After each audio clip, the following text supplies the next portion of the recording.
In the book, The 23 Immutable Laws of Marketing, Al Reis and Jack Trout wrote Chapter 3, which was the law of category.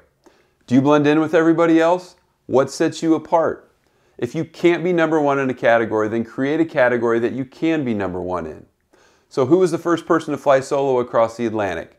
Charles Lindbergh. Who was the second? Bert Hinkler. And though he used less fuel and flew faster than Lindbergh, no one really cared. So who was the third? Amelia Earhart. New category. This is Todd Stock with Success in Real Estate, and I want to share with you the easiest category for you to dominate. What is it, you ask? It's your sphere of influence. Seems so obvious, right? Well, dare to be different within your category. Think about your business and what really sets you apart, and then go deeply into that and stay away from everything else. Success comes from going deep, not wide. A few deep relationships beats a bunch of cursory relationships. So if you'd like to talk about how your business could look and how you can set yourself apart within your sphere of influence, shoot me a message and I can help.